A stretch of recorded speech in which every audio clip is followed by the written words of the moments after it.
আসসালামু আলাইকুম ওয়া রাহমাতুল্লাহি ওয়া বারাকাতুহু।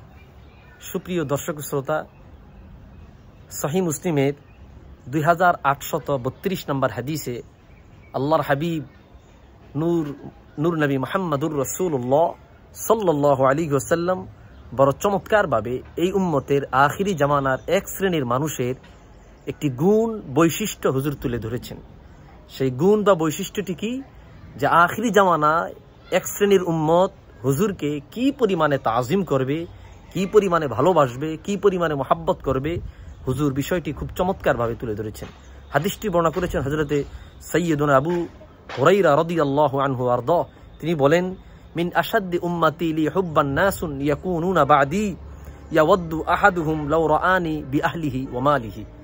যে আমার উম্মতের মধ্য থেকে একদল উম্মত যারা আমার পরে আসবে, তারা আমি রসুলকে এত পরিমাণে ভালোবাসবে, এত তীব্র আকারে মহাব্বত করবে, যদি তাদের ধন সম্পদ মাল সবকিছু বিসর্জন দিয়ে হলেও আমাকে দেখতে পাইতো, আমাকে দেখার সৌভাগ্য হইতো, তারা তাদের সবকিছু বিসর্জন দিয়ে, তাদের ধন সম্পদ ইজ্জত হুরমত তাদের জীবন সবকিছু বিসর্জন দিয়ে হলেও তারা আমি রাসূলুল্লাহকে দেখবার জন্য দেওয়ানা হয়ে যেত, পাগল হয়ে যেত। ইয়াওয়াদ্দু আহাদুহুম, তাদের কেউ কেউ কামনা করত, আশা করত, যদি আমার সম্পদ, আমার জান, আমার ইজ্জত সবকিছুর বিনিময়ে যদি হুজুরকে এক নজর দেখতে পেতাম, তাহলে এটা আমার জন্য বড় উত্তম হতো, কল্যাণ হতো।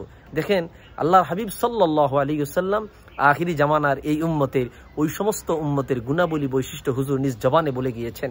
আসলে এই জামানায় যারা আহলে সুন্নাহ ওয়াল জামাতের মতাদর্শী, হুজুরকে মন থেকে প্রচণ্ডভাবে ভালোবাসে, হুজুরের তাজিম, হুজুরের ইজ্জত হুরমত এই বিষয়গুলোকে যথেষ্ট পরিমাণে প্রাধান্য দেয়, হুজুরের শান বিদ্বেষী কোনো কথা শুনলেই তাৎক্ষণিক তাদের রক্ত গরম হয়ে যায়, মাঠে নেমে যায়, তাৎক্ষণিক তারা জবাব দেওয়ার জন্য প্রস্তুত হয়ে যায়।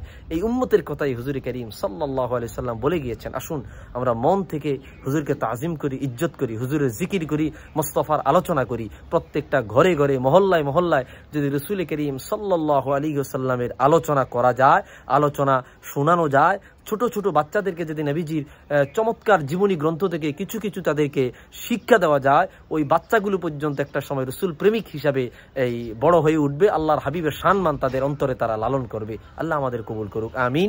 আসসালামু আলাইকুম ওয়া রাহমাতুল্লাহ।